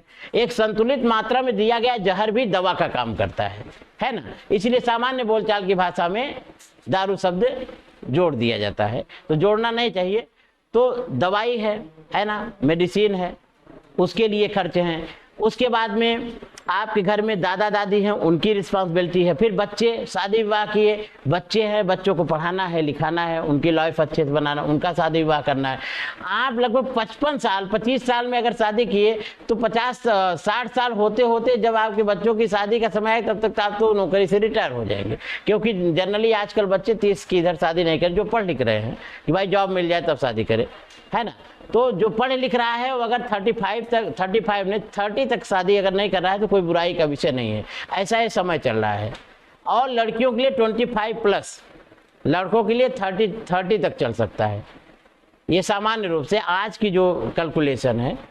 खैर, अब ऐसी कंडीशन में जब आप सोशल वेलफेयर की चीज़ें कर रहे हैं, और जैसे ही जब सबसे बच्चे को भी पढ़ा लिखा दिए, माता पिता की सेवा कर दिए, सारा काम कर दिए, घर द्वार बनवा लिए, लेकिन जैसे ही 60+ हुए वैसे ही आप क्या हो गए? रिटायर हो गए। आपका इनकम क्या हो गया? 0 हो गया। जो फंड बोनस मिला, घर परिवार, बच्चे, है ना, भाई भतीज सारे लोग ले लिए। अब आपके पास क्या है? 0। अगर बच्चे नहीं कुछ किए, संस्कारवान नहीं है, तो आप क्रोसिन के लिए भी तड़प तड़प के मर जाएंगे। रियलिटी आप लाइफ ये है। 10%, 20% छोड़ दीजिए, 25% मैं मानता हूं कि लोगों को इंश्योरेंस मिला, लेकिन 75% स्थितियां ये आ गई है। भाई आप तो सोचेंगे, पता चला आपकी वाइफ ने सोची, पिताजी इतना दहेज दिए थे, क्यों जन्म भर उनको पालेंगे अपने पिताजी को? उनके मम्मी पापा आएंगे, मतलब लड़कियों के, तो वो तो खुश हो जाएंगे, लेकिन आपके मम्मी पापा आएंगे दुख हो, क्योंकि वही चीज़ वहाँ से देखती हुई आ रही हैं। हमारे सोसाइटी का दोष है, हमारा आपका दोष नहीं है। तो उसमें कितने लोग पढ़े लिखे हैं, समझदार हैं। इसलिए जो कार्मिकों के कल्याण के संदर्भ में पेंशन योजना कभी भी बंद नहीं होना चाहिए। इसमें तर्क अगर आ जाएगा कि आप बताइए, क्या आज के संदर्भ में देखा जाए तो गवर्नमेंट पेंशन योजना को बंद कर रही है, क्या इसे बंद करना नैतिक रूप से उचित होगा? होगा तो क्यों, नहीं होगा अगर बंद कर दिया जाएगा तो क्यों? अपने पक्ष में उत्तर दीजिए। आर्थिक रूप से ठीक है, तो क्या केवल अर्थ के आधार पर ही मानव जीवन चल सकता है? केवल अर्थ नहीं, क्या मैं क्या कह रहा हूँ, क्या केवल अर्थ के आधार पर चल सकता है? अर्थ के साथ साथ आपको समाज चाहिए। आपको जब अपने लोग ही जीवित नहीं रहेंगे, जब साध्य क्या है, यही तो आ जाएगा नैतिक प्रश्न। जीवन में साध्य व्यक्ति का जीवन है ना, पूरे लाइफ में। जब जीवन ही नहीं रहेगा तो तमाम संपत्तियां आप इकट्ठा कर लें, जीडीपी इतना हो गया, एनएनपी इतना हो गया, सब कुछ पैरामीटर जो है हाई हो गए, वो किस काम के रहेंगे? कुछ न खाइए, अपने आप होगा कितना ज्यादा कुछ भी नहीं खर्चा है। कुछ बोलना चाहते हैं सर? लेकिन मतलब जो रिटायरमेंट के बाद मिलता है पेंशन, सर जो 30 रुपए में ड्यूटी किया था वो 30,000 रुपए पेंशन पा, सर इससे आर्थिक प्रभाव तो पड़ेगा, लेकिन नैतिकता वहाँ भी तो बनती है। जो उसके पुत्र ही नहीं, उसके काम तो पैसा किस काम का, और वो पैसे का उपयोग किस स्तर पे करेगा, क्या करेगा? देखिए ऐसा है, वो पैसे का उपयोग किस स्तर पे करेगा, 1-2% छोड़ करके। अगर आपको पैसा मिल रहा है, मेरी बात को समझिए, रियलिटी ऑफ लाइफ है। मान लीजिए आपको 10,000 पेंशन मिल रहा है, हम वृद्ध हो गए, हमें 10,000 पेंशन मिल रहा है, और 10,000 में 5,000 बेटा ले रहा है, 5,000 में पति पत्नी का गुजारा डिसाइड है। 5,000 में अगर 10,000 में अगर 7,000 भी बेटा ले रहा है, तो कम से कम अब आपके दवा के खर्चे दोनों लोगों को मिला के 2,000 है। तब भी आपको 2,000 तो मिलेगा कि दवा करा लेंगे, क्योंकि हर महीने मिलना है। और आपके जो आप कह सकते हैं कि पुत्र पुत्रियां हैं, वो भी आपको ज्यादा दिन तक जीवित रखना चाहेंगे। यूटिलिटी के पॉइंट ऑफ व्यू से देखिए कि जितने ज्यादा दिन रहेंगे कम से कम 7,000 तो मिलेगा। देखिए, समाज को, सोसाइटी को केवल एक ही चश्मे से मत देखिए। वेरियस टाइप के लोग हैं ना, हम कहाँ लोगों को ये कह रहे हैं कि आर्थिक घाटा क्यों पहुंचा। देखिए, अर्थ होता किस लिए है? अर्थ होता है लोगों के कल्याण के लिए, व्यक्ति के वेलफेयर के लिए। जब वेलफेयर नहीं हो रहा है तो ऐसे धन से क्या मतलब है जो आपके यूजे में नहीं आए, जो मानव जीवन को आगे बढ़ाए ही नहीं, मानव जीवन ही समाप्त कर दे। ऐसा अर्थ अनर्थ है, ऐसा समाज भी बेकार है। तो पेंशन इसलिए जरूरी है भाई कि पहले आप जब प्रोफेसर थे, टीचर थे, तो अच्छे से जीवन जी रहे थे। जब रिटायर हो गए और 4 लड़के मिल गए तो आपको रिक्शे का भी पैसा आपके पास न रहे, दवा के लिए। ऐसी के अगर एक भी ऐसा केस आता है तो भी संवैधानिक नियमों पे प्रश्न चिन्ह उठेगा कि पेंशन योजना के क्यों समाप्त किया जा रहा है। बात को समझिए। मैं ये कहता हूं कि हाई मात्रा में, मतलब मैक्सिमम मात्रा में आप मत दीजिए, इसकी क्वांटिटी बहुत ज्यादा ना बढ़ाई, लेकिन इतना तो अवश्य होना चाहिए जिससे उस दंपत्ति के लिए, जब तक आप कंट्रीब्यूट किए कॉलेज के लिए, संस्था के लिए, है ना, और रिटायर हो गए, पेंशन भी नहीं। लगभग 50% लोगों के जीवन में परिस्थितियां आती हैं कि पेंशन, मतलब कोई न आधार होने की वजह से पहले अधिकारी थे, बहुत ईमानदार थे, है ना, और बाद में एक एक रोटी के लिए तड़पते हैं। इसीलिए पेंशन योजना जरूरी है। भले आपकी तनख्वाह से भी कटे, न्यू पेंशन स्कीम जो है, उसी तरीके गवर्नमेंट भी कंट्रीब्यूशन करे उसमें। जैसे पहले 50% गवर्नमेंट करती थी, तो अब 25% करे, 25% करे, क्योंकि आपने लाइफ तो पूरा संस्था के लिए दे दिया। अब जब आपके जीवन में कठिन दौर है, देखिए जीवन का कठिन दौर सबसे प्रारंभिक, सबसे अंत में ही होता है। जब बच्चा जन्म लेता है 4-5 साल बहुत कठिन होता है, और जब मरने के कगार पे आता है तो 4-5 साल बहुत। इसलिए जन्मत मरत दुसह दुख होई। इसीलिए जो लोग वृद्ध होते हैं, अगर बातों को आपको ना समझे, दोहरा दें, तो आपको नाराज नहीं होना चाहिए, क्योंकि उनकी इंद्रियां शिथिल हो जाती हैं, उनकी एक्टिविटी बच्चे जैसे हो जाती है। जब पता चला हमारा हाथ नहीं उठ रहा है, पहले हम खूब काम करते थे, सभी लोगों को पानी पिलाते थे, तो आज एक गिलास पानी मांगे कोई नहीं देगा तो मुझे गुस्सा तो आएगा ही, क्या आज कैसा हमारा हाथ नहीं काम कर रहा है, लोग देखिए एक गिलास पानी नहीं दे रहे हैं बेटे बेटियां। तो सिचुएशन को समझिए। इसलिए मैं कह रहा हूं कि कार्मिकों के कल्याण को सुनिश्चित करना, इट मीन्स आप इसमें यह भी बताएंगे कि किन्हीं विशेष परिस्थितियों में गवर्नमेंट को पेंशन योजना को जो सरकारी कर्मचारी हैं बंद नहीं करना चाहिए। परसेंटेज उसमें घट जाए ठीक है, क्योंकि बहुत सारे केसेज तर्क दीजिए, बहुत सारे केसेज ऐसे देखे गए हैं कि जो लास्ट टाइम में अच्छे कर्मचारी, ईमानदार कर्मचारी, पेंशन न होने की वजह से भी जब रिटायर हुए सब बाल बच्चे उनका पैसा बांट लिए, दवा के लिए एक मतलब क्रोसिन के लिए भी जीवन तड़प तड़प के जिए हैं। इस बात से इनकार नहीं किया जा सकता, क्योंकि आपने संस्थान के लिए कंट्रीब्यूट किया है। बिल्कुल, आर्थिक घाटा बढ़ रहा है तो आर्थिक घाटा की भरपाई के कई ज्यादा सेक्टर्स हैं, केवल उनकी पेंशन काट लेंगे तभी आर्थिक घाटा आपका कम हो जाएगा।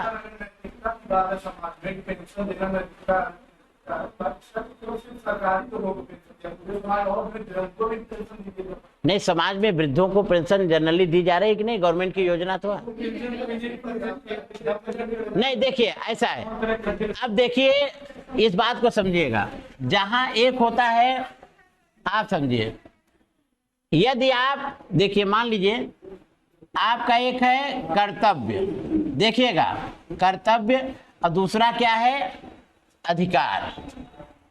अब इतने भी नैतिक न हो जाइए कि कल से ये छूट हो जाए कि कर्तव्य आइए संस्थान में सारे लोग फ्री में पढ़ेंगे और 2-4 महीने सर वहन करेंगे, उसके बाद कहेंगे भैया ऐसा है कि आप लोग भी IAS बन चुके, हम भी बना चुके, फ्री में हम इतने दिन पढ़ा नहीं पाएंगे। लेकिन जो अपनी ड्यूटी परफॉर्म कर रहा है, सरकारी कर्मचारी है ना, एक वैसा व्यक्ति जो ड्यूटी को निभा रहा है, कर्तव्य को, तो उसका राइट्स तो बनता ही है ना। एक ऐसा व्यक्ति जो कोई ड्यूटी नहीं कर रहा है, तो कृषि से उसकी रिस्पॉन्सिबिलिटी किसके ऊपर बढ़ जाती है नैतिक रूप से, उसके बच्चों के ऊपर। उसके जमीन, अगर उसकी जमीन है तो उसके बच्चे उसको खिलाए पिलाए, उनके ऊपर रिस्पॉन्सिबिलिटी किसके ऊपर होगी, जो उत्तरदायित्व तो देता है।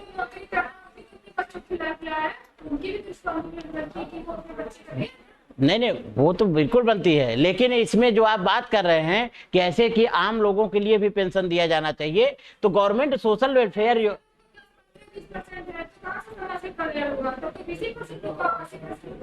नहीं, कल्याण का मतलब देखिए, कल्याण को किस संदर्भ में आप डिफाइन करेंगे। कल्याण सापेक्षिक शब्द है, ध्यान रखिएगा।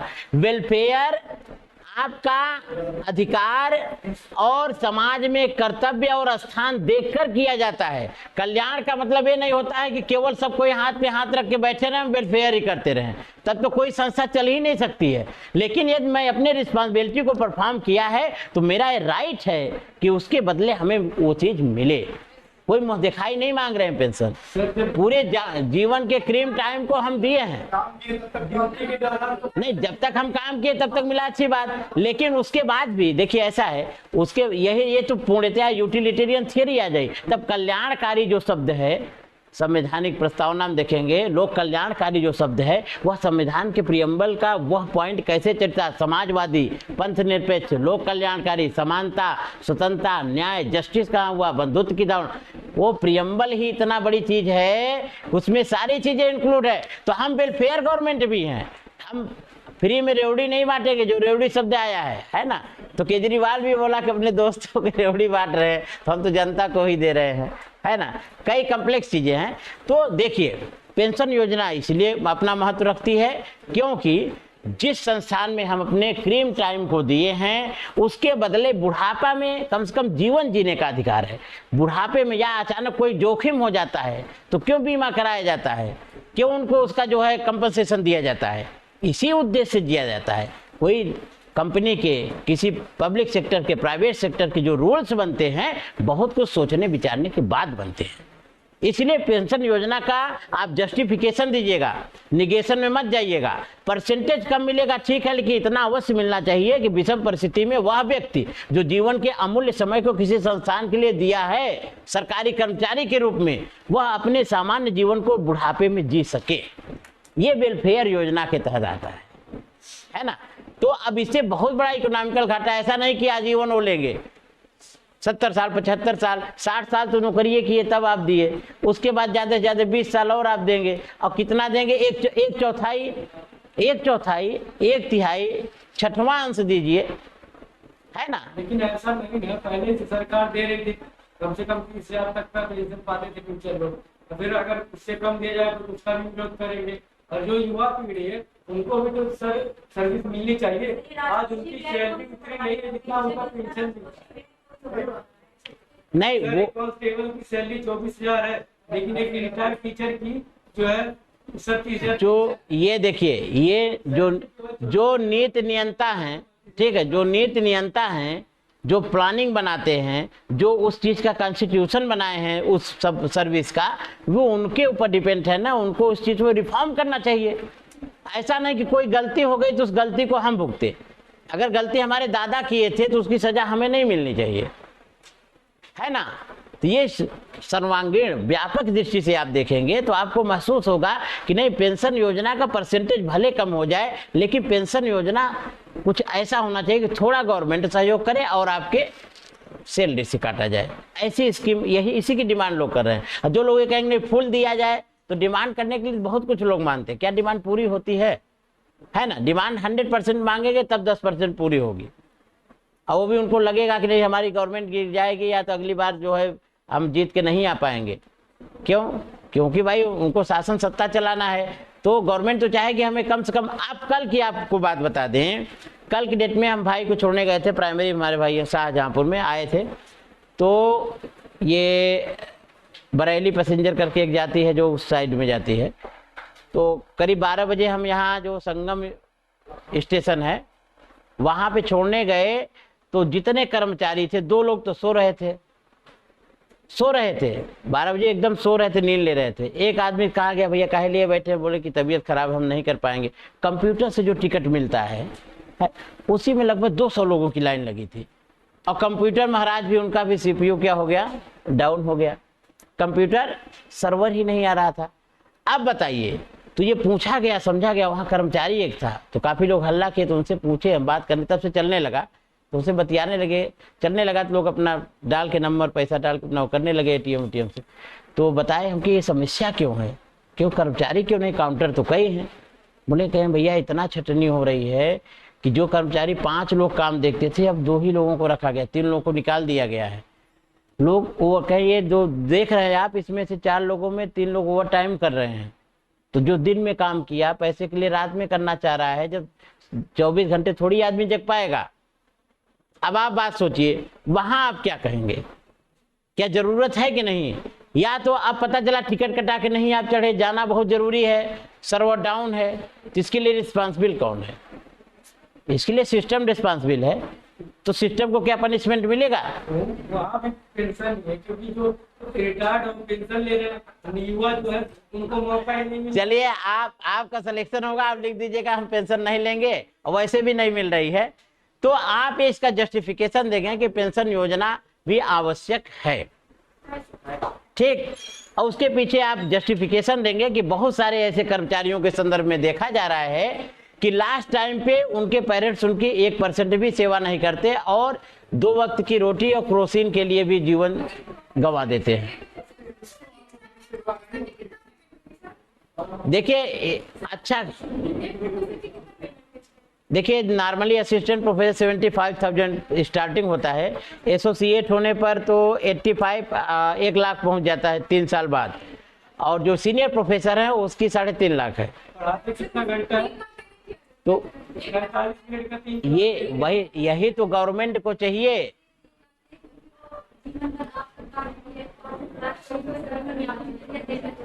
खैर, बहुत सारे कम्प्लेक्स हैं, उन कम्प्लेक्स में मत जाइए, लेकिन ये जस्टिफिकेशन दीजिएगा कि कुछ संदर्भों में पेंशन आवश्यक होती है, क्योंकि उससे लास्ट टाइम पे कई ऐसे एग्जाम्पल देखे जाते हैं जहां पर लोग पैसे के अभाव में, संसाधन के अभाव में, जो कि बहुत हाई फाई नौकरी कर रहे थे, लेकिन वहां पे देखा जाता है कि क्रोसिन और 2 वक्त की रोटी के लिए दम तोड़ देते हैं। ओके, पेंशन आप लोग मत लीजिएगा भाई, इतना पेंशन से इनकार है।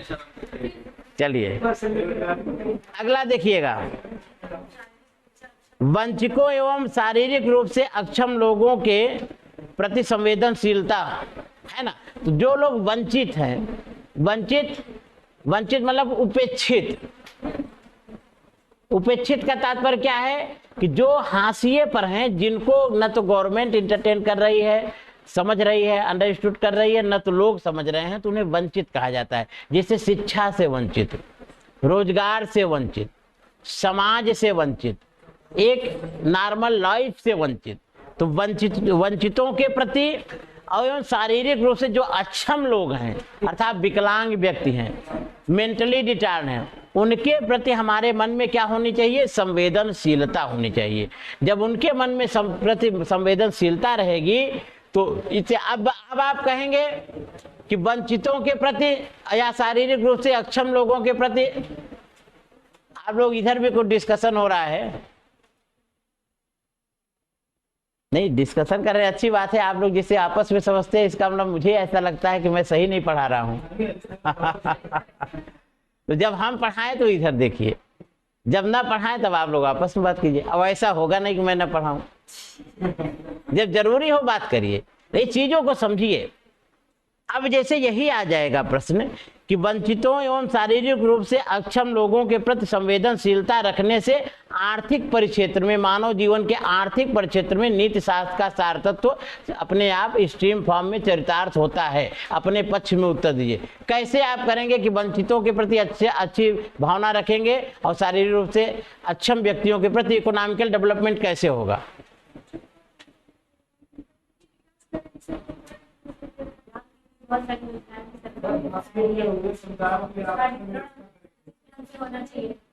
देखिए आप लोग जितने लोग उत्तर हैं बिल्कुल उसी दिशा में हैं। अब इसमें समझिए, इसी से आपको निकालना है। देखिए यूपीएससी का जो क्वेश्चन पेपर आता है उस क्वेश्चन में ही आंसर छिपा रहता है, बस उसका क्लू और उसका डायरेक्शन समझने की जरूरत होती है।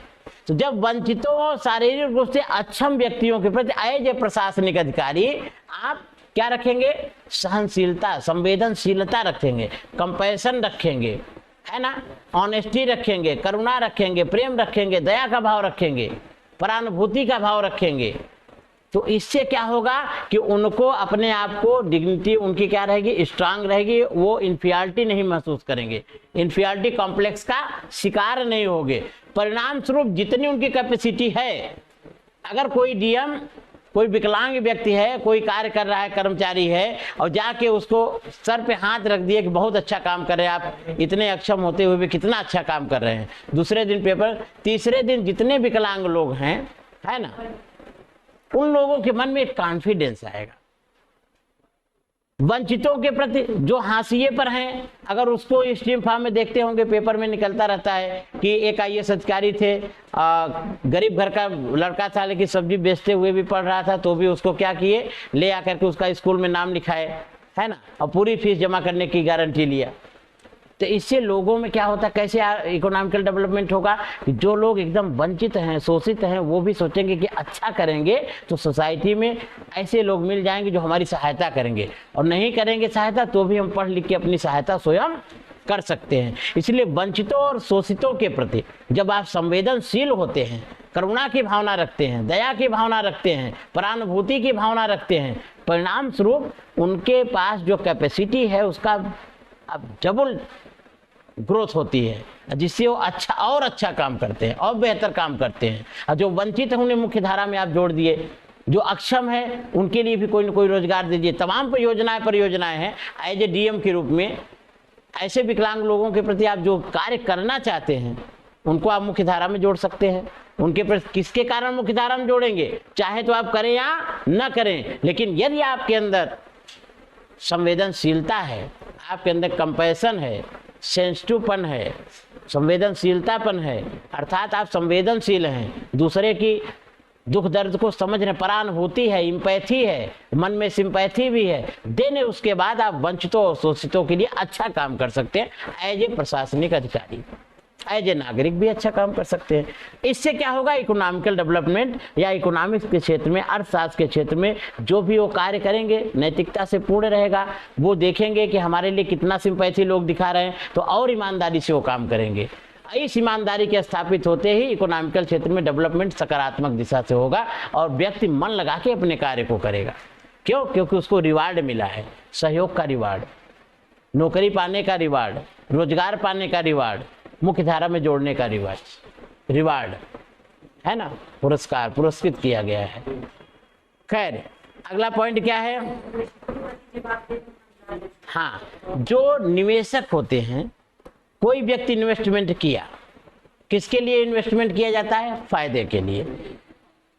तो एज ए अधिकारी के रूप में, प्रशासनिक अधिकारी के रूप में आपकी ये रिस्पांसिबिलिटी होती है कि जो निवेशक किसी भी क्षेत्र में, बिजनेस के क्षेत्र में, एजुकेशन के क्षेत्र में निवेश किए, इन्वेस्टमेंट किए हैं, तो उनके प्रति आपकी भी कुछ न कुछ रिस्पांसिबिलिटी बनती है, अकाउंटेबिलिटी बनती है कि जो निवेशक निवेश किए हैं वो घाटे में न जाए, अर्थात उसके निवेशक के द्वारा निवेश किए गए पैसे से ही दुगना तिगुना आमदनी करके ऐसा माइंड मेकअप करके कार्य योजना बनाएंगे कि उस निवेशक को भी फायदा हो और पब्लिक को भी फायदा हो।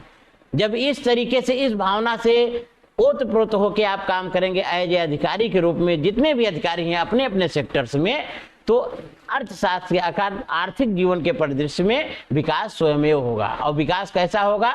संतुलित विकास होगा। विकास केवल विकास बहुत अच्छा नहीं होता है, सस्टेनेबल डेवलपमेंट अच्छा होता है। इसीलिए डेवलपमेंट और प्रोग्रेस में डिफरेंट होता है। क्या डिफरेंट होता है डेवलपमेंट और प्रोग्रेस में?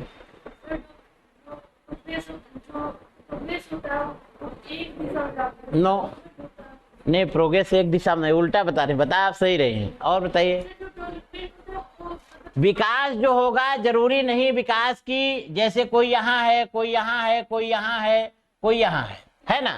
तो विकास अगर यहाँ से शुरू हुआ किसी चीज का तो ऐसे भी जा सकता है, ऐसे भी जा सकता है, ऐसे भी जा सकता है, लेकिन जो प्रोग्रेस होगा तो ऐसे आएगा, ऐसे आएगा, फिर ऐसे आएगा। इट मीन्स, इसका आशय यह है कि विकास एक रेखीय हो सकता है, लेकिन जो प्रोग्रेस होगा वो एक रेखीय न होकर के सर्वांगीण होता है, बहुरेखीय होता है। विकास, अगर आप ज्यादा से ज्यादा धन इकट्ठा कर लिए तो कहेगा कि लोग कहेंगे कि आप विकास, डेवलपमेंट किए हैं, लेकिन डेवलपमेंट किसके एवज में किए हैं? जब ध्यान रखिएगा, संसाधनों का अति दोहन करके बहुत ही विकास आप कर लिए तो वो विकास सस्टेनेबल डेवलपमेंट नहीं हुआ। सस्टेनेबल डेवलपमेंट ही क्या है? प्रोग्रेस है, प्रगति है। और प्रगति का आशय ये होता है कि जो सबको लेकर साथ में चले और साथ साथ इस बात का भी ध्यान रखे जो वर्तमान में संसाधन है भविष्य में हमारे पीढ़ियों के लिए भी बचे रहें, उसे ही हम प्रोग्रेस कहते हैं, उसे हम प्रगति कहते हैं। और डेवलपमेंट में क्या है? अपने खाए नमो नारायण, है ना? आप सुखी, संसार नहीं, डेवलपमेंट चहुमुखी तब कहलाएगा जब संतुलित विकास शब्द कहेंगे। विकास अपने आप में, इंडिविजुअल में अपने आप में डेवलपमेंट सर्वांगीण नहीं होता है। विकास जिसे कहते हैं, विकास एक अलग चीज है ना? और प्रोग्रेस अलग चीज है। प्रोग्रेस क्या होती है? संसाधनों को लेते हुए और भविष्य को भी ध्यान में रख करके जब जो विकास किया जाता है वो प्रगति कहलाता है। क्या चीज? देखिए समृद्धि, देखिए जो समृद्धि शब्द होता है यह भी प्रोग्रेस से जुड़ा हुआ है ना? समृद्धि भी व्यापकता को लिए है, लेकिन डेवलपमेंट जरूरी नहीं कि सर्वांगीण हो।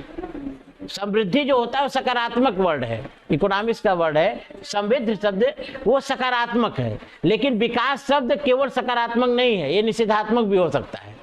अब प्रोग्रेस कहेंगे तो हमेशा सकारात्मक ही होता है, प्रोग्रेस हमेशा सकारात्मक ही, समृद्धि हमेशा समृद्धि, समानता के साथ वृद्धि जो हो या समान वृद्धि हो, विदाउट डिस्क्रिमिनेशन, वो समृद्धि है या वो प्रोग्रेस है। ओके, तो जब इस बात को ध्यान में रखेंगे कि निवेशकों के प्रति आप जवाबदेह और ईमानदारी का भाव रखेंगे, इससे क्या होगा? एक सस्टेनेबल डेवलपमेंट होगा या समाज में, सोसाइटी में प्रोग्रेस होगा। देखिए, जैसे आपको बताते हैं डेवलपमेंट और प्रोग्रेस की बातें ऐसे वगैरह में भी आ सकता है, ये टॉपिक ही रखा गया है उसमें। फिलॉसफी में तो ये टॉपिक है सेकेंड पेपर में, विकास और प्रगति, सोशियो पॉलिटिकल फिलॉसफी में, और आपके जीएस में भी सोशल इश्यूज जो हैं उसमें ये टॉपिक आएगा। देखिए किसी चारों पेपर में, चारों इथिक्स माइनस इथिक्स में देखिए डेवलपमेंट और प्रोग्रेस की अवधारणा है, इकोनॉमिक्स वाला टॉपिक जिसमें रखा गया है। देखिए प्रगति जैसे गांव में मान लीजिए कि एक व्यक्ति क्या किए, गांव में ध्यान से सुनिएगा, गांव में मान लीजिए कि हम यादव हैं यादव को इसलिए लोग यादव कहते हैं, दूध दुहाते हैं। यादव एक जन्म से यादव होते हैं, कर्म से यादव होते हैं, है ना। तो बहुत ब्राह्मण भी हैं हमारे यहाँ, है भी, हमारे रिलेशन में भी बहुत बड़ी डेयरी उनकी चलती है, पूरे क्षेत्र में पनीर उन्हीं के यहाँ से जाता है ना। तो यादव लोग बल्कि नाराज होते हैं, कहा पंडित जी हमारा धंधा आप अपना लिए, कहे भैया आप भी अपनाइए, कोई मना थोड़ी किया है। मान लीजिए कोई एक व्यक्ति है, सारे गांव एक व्यक्ति है और अपने यहाँ सबका दूध कलेक्ट करता है, सब लोग ले आते हैं यहाँ पे, है ना, और ले आकर के केवल वही व्यक्ति बेचता है। हाई पता चला 10 रुपए में दुहाया, 50 रुपए में बेच दिया। तो ये डेवलपमेंट वो कर रहा है, लेकिन वो प्रगति नहीं कर रहा है। और वही व्यक्ति जब वहां पे एक डेयरी उद्योग लग गया कि कितना फैट है उसके अकॉर्डिंग आपको पैसा मिलेगा, तो ये प्रगति हुई। क्योंकि जो व्यक्ति 10 में बेच रहा था उसको 20 मिलेगा और उसको भी मिलेगा, लेकिन जहां पे वो 50 पा रहा था वहां पे वो 40 पाएगा। तो उसके साथ साथ जो लोग निवेश कर रहे हैं, जो और लोग जुड़े हैं, उनका भी विकास हो रहा है। इसी को संतुलित विकास या प्रगति की अवधारणा कहते हैं, जो सबको लेकर के, सभी को ध्यान में रख करके, है ना। किसी भाई जो ज्यादा मेहनत कर रहा है वो ज्यादा पाएगा, ऐसा नहीं सबको ध्यान में रखेंगे सबका नहीं विकास होगा तो कुछ काम ही नहीं करेंगे, ये मतलब नहीं है। आपके कार्यों में वेलफेयर की अवधारणा निहित रहे, वो होता है सस्टेनेबल डेवलपमेंट या प्रोग्रेस। अगला पॉइंट क्या है, देखिए अब आर्थिक क्षेत्र में, आर्थिक जीवन क्षेत्र में सबसे बड़ी नैतिकता का मतलब फैक्ट ये है कि सबसे ज्यादा करप्शन यही हो रहा है। जितने भी खाद्यान्न पदार्थ हैं, खाद्य पदार्थ हैं, सब में क्या है, मिलावट है ना।